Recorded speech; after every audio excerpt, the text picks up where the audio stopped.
सीधे मैं धीरेन्द्र जी आपके पास आते हुए उसके बाद जयंता घोषाल मैं फौरन आपके पास आऊंगी। धीरेन्द्र कुमार जी, जब नीतीश कुमार से मुलाकात की है चिराग जी ने, क्या बातचीत हुई? इन युवकों को लेकर क्या बातचीत हुई? बिहार पुलिस क्या कर रही है? कड़ा और बड़ा एक्शन कैसे लिया जाए, उसको लेकर क्या कोई बातचीत की गई है? अंदर की क्या जानकारी देंगे धीरेन्द्र जी? जैसे ही चित्रा जी ये कल दुखद घटना की वीडियो वायरल हुई, तत्काल हमारे नेता आदरणीय चिराग पासवान जी ने राज्य सरकार से संपर्क किया, पदाधिकारियों से संपर्क किया, माननीय मुख्यमंत्री जी से भी दूरभाष पर बात किया। आज वो आते ही वहां पे जाकर के मिले हैं, क्योंकि आदरणीय चिराग पासवान जी खुद को भी एक युवा बिहारी बतलाते हैं। हर एक जगह उनके हैंडल में भी आप देखेंगे जिस तरह से बिहार के अंकित यादव के साथ बंगाल के सिलीगुड़ी में उनके साथ अभद्र व्यवहार हुआ है, मारपीट हुआ है, यह कतई बर्दाश्त के काबिल नहीं है।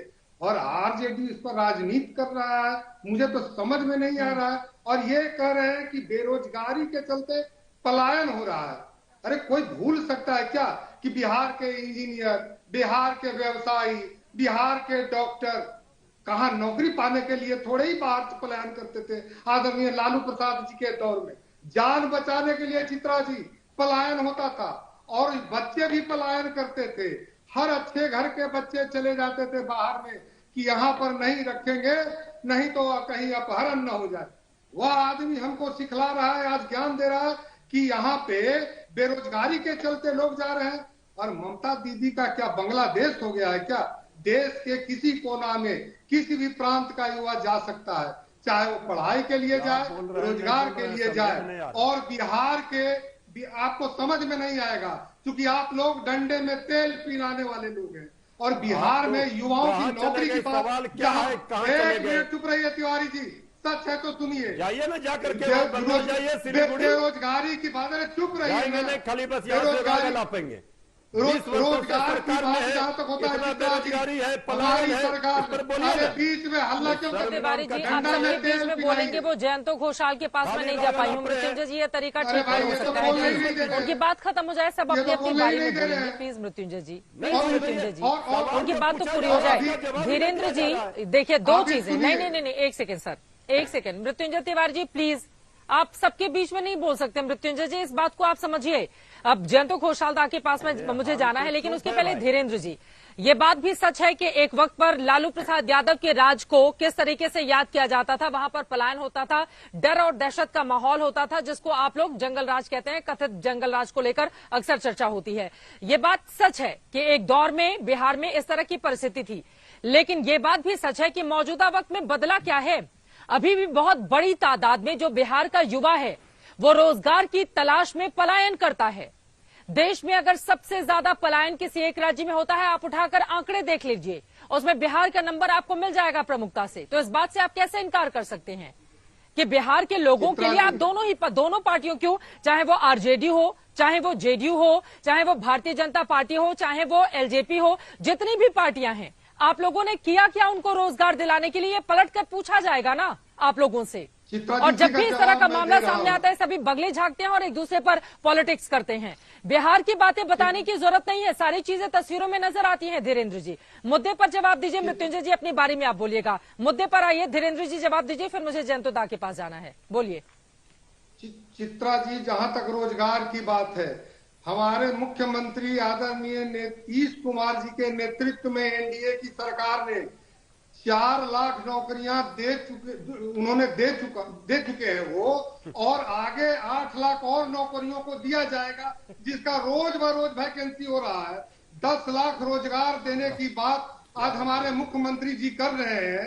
अरे आपको समझ में नहीं आएगा तो हम लोग रोजगार के क्षेत्र में भी काम कर रहे हैं। और भारत के प्रधानमंत्री ने जिस तरह से बजट का एलोकेशन किया है, अगर विशेष पैकेज मिला है तो कहीं न कहीं तो रोजगार देने के लिए ही उस पैसे का इस्तेमाल होगा।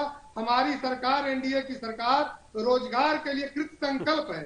लेकिन चित्रा जी, जब एक नौजवान कहीं जाता है, अंकित यादव जैसे लड़का जब वहां पे जाकर और कान पकड़ के उठक बैठक करके बंगाल में माफी मांगता है, तो यहाँ के मुख्यमंत्री को आकर के, वहां के मुख्यमंत्री को आकर के जवाब देना चाहिए। और अगर वो नहीं दे सकते हैं तो उनके शागिर्द हैं, उनके बहुत अच्छे संबंध है हमारे आदरणीय लालू प्रसाद जी का और तेजस्वी जी आपके का। मुख्यमंत्री ने कम से फोन कम लगाकर उनको पूछा बिहार है, के- आपके मुख्यमंत्री ने फोन लगाकर पूछा है कि क्या हमारे कार्रवाई की जा रही है, मुख्यमंत्री- उन युवकों के हमारे साथ ऐसा व्यवहार मुख्यमंत्री- क्यों हुआ? उधर से वो दावा कर रहे हैं लालू यादव का फोन गया था, यहाँ से किसका फोन गया है? अरे- क्यों नहीं लगाकर पूछा जाता है कि हमारे युवकों के साथ ऐसा व्यवहार नहीं होना चाहिए और देश के अगर किसी भी नहीं कोने में पूछा जा- किसी भी लड़के को जाकर नौकरी लेने का हक जी, अभी है। नीरज और ये जी कौन ने होते कहा हैं? है- ये छुटभैया नेता हैं जो किसी के भी घर में घुसकर गुंडागर्दी करते हैं। चित्रा जी, जब मैंने कहा कि अभी नीरज जी ने भी कहा कि 1:55 में बिहार के एडीजी लॉ एंड ऑर्डर ने वहां के डीजी से बात किया है, तो ये सरकारी ही संवाद है ना।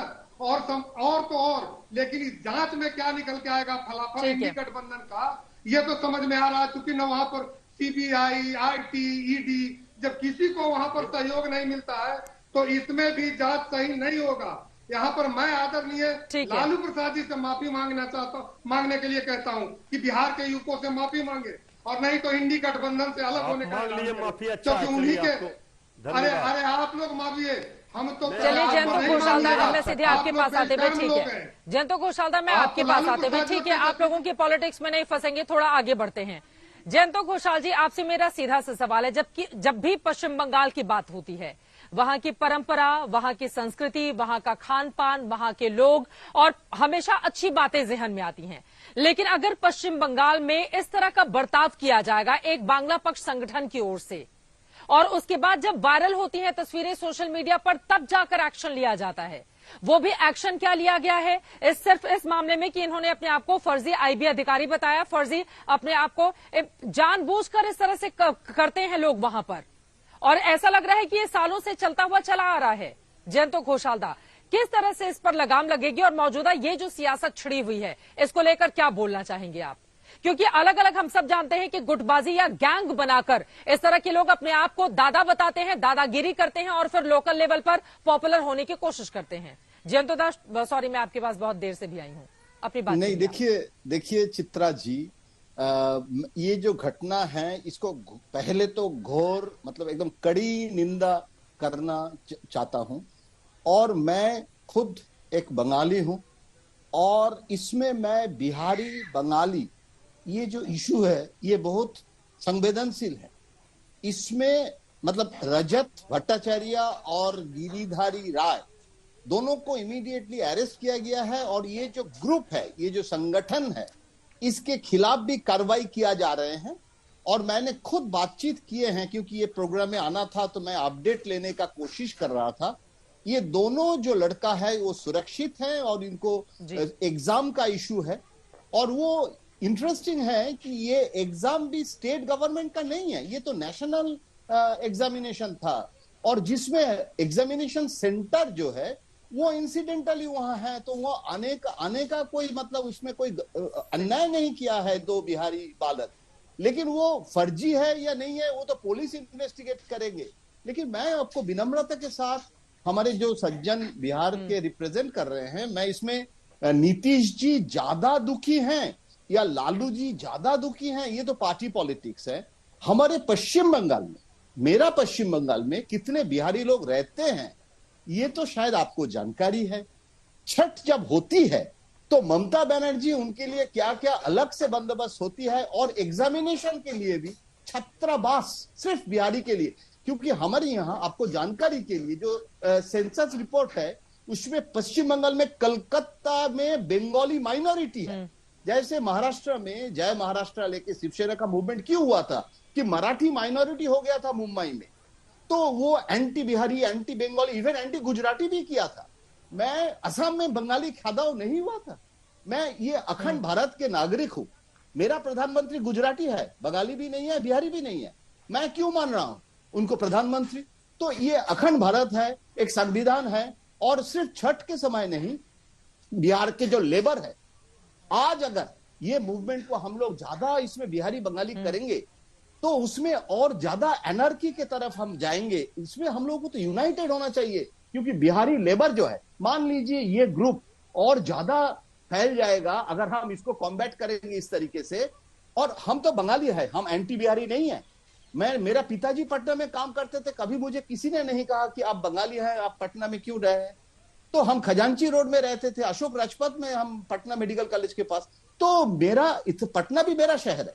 तो ये जो बिहार के लोग, और सिर्फ लेबर नहीं, सिर्फ वर्किंग क्लास नहीं, जो एलिट बिहारी भी है, और जो हिंदी भाषी संगठन है, हिंदी एकेडमी है, और यहाँ के जैसे हावड़ा डिस्ट्रिक्ट एक है, वो आप जानते हैं वो हिंदी भाषी कितने लोग रहते हैं, हमारे हाउसिंग में कितने बिहारी हैं। तो हमारे यहाँ सॉलिडेरिटी। लेकिन मेरा ये सवाल है जयंतो घोषालदा, ये जो छात्र हैं, मेरा ये सवाल है कि बिना सत्ता के संरक्षण के क्या इस तरह के जो संगठन है वो अपना सिर उठा पाएंगे? ये बड़ा सवाल है ना, क्योंकि एक वीडियो जो उन लोगों की ओर से खुद ही बनाया गया, वायरल किया गया वाहवाही लूटने के लिए, जिसके बाद वो पकड़ में आ गए। लेकिन ऐसे बहुत सारे वीडियोस वो बनाते होंगे और गली मोहल्ले वहां पर उसको बांटते होंगे, प्रचारित करते होंगे अपने आप को मोहल्ले का या शहर का नेता बनाने के लिए। बिना सत्ता के संरक्षण के क्या ऐसा हो सकता है जो आरोप लग रहे हैं, जो सवाल पूछे जा रहे हैं? नहीं, देखिए, पॉलिटिकल पार्टी पॉलिटिक्स करते हैं, लेकिन अगर ममता अगर एंटी बिहारी है तो कीर्ति आजाद क्या है? कीर्ति आजाद तृणमूल में आ गए हैं, इसीलिए वो क्या बिहारी नहीं है? आज उसको स्टैंडिंग कमेटी का चेयरमैन क्यों बना दिया? बंगाली को क्यों नहीं बनाया? ये इशू तो कोई बंगाली नहीं उठा रहे हैं। तो कीर्ति आजाद अगर बीजेपी में रहते हैं तो बिहारी हैं, और वो भगवत झा आजाद मुख्यमंत्री का बेटा है, बिहार के मुख्यमंत्री थे ना भगवत झा आजाद, तो वो तो बंगाली नहीं थे। तो ऐसे जनरलाइज करना कि ममता बनर्जी इज एंटी बिहारी, मुझे लगता है। लेकिन अगर एक्शन नहीं लिया जाए, अगर इस शत्रुघ्न सिन्हा वो भी सांसद हैं, आपने कीर्ति झा आजाद का नाम लिया, वो भी सांसद है, बिल्कुल सच बात है। और वो तो कीर्ति आजाद और दिलीप घोष तो बंगाली है, लेकिन कीर्ति आजाद के साथ लड़ाई हुआ तो क्या ये बंगाली और बिहारी का लड़ाई? मैं ये कहना चाहूंगा, ये जो ग्रुप है ना, ये असम में चीफ मिनिस्टर इनके खिलाफ एक्शन लिया, क्योंकि ये जो ग्रुप है, ये जो कर रहे हैं, कोई ममता बनर्जी या तृणमूल कांग्रेस क्या असम में जाके इस ग्रुप को सपोर्ट करके असम? ठीक है, ये बड़ी बातें आपकी ओर से कही जा रही हैं, लेकिन हम सब ने देखा था चुनावों के दौरान किस तरह से बंगाली वर्सेस बाहरियों का मुद्दा भी उठाया गया था। खुद पश्चिम बंगाल की मुख्यमंत्री ममता बनर्जी इस मुद्दे को उठाती हैं, लेकिन उस पर नहीं जाते हुए कुल मिलाकर कार्रवाई कितनी बड़ी होगी और कड़ी होगी, ये देखना महत्वपूर्ण होगा। लेकिन उससे भी ज्यादा बड़ा सवाल ये है, इस देश के किसी भी नागरिक को देश के किसी भी हिस्से में जाकर नौकरी करने का, रहने का, नौकरी में पार्टिसिपेट करने का, परीक्षा देने का अधिकार है, और इस देश के संविधान ने ये दिया है। किसी भी गली कूचे के छुटभइये नेता इस तरह का बर्ताव अगर करे तो उनके खिलाफ इतनी बड़ी कार्रवाई हो ताकि दोबारा इस तरह की नेतागिरी करने की अगर सोचे तो फिर उसकी रूह कांपे, क्योंकि ये देश जितना उनका है उतना ही उस दूसरे व्यक्ति का जिसके साथ बुरा सुलूक किया जा रहा था। फिलहाल इस पूरे मामले में अब आगे क्या होता है ये देखना महत्वपूर्ण रहेगा, लेकिन जिस तरह के वायरल वीडियो हैं निहायत ही गलत है और उनके साथ गलत व्यवहार भी किया गया, जिसको लेकर बिहार की सियासत गरमाई हुई है। पूरे मामले में आगे क्या होगा इस पर रहेगी आज तक की नजर।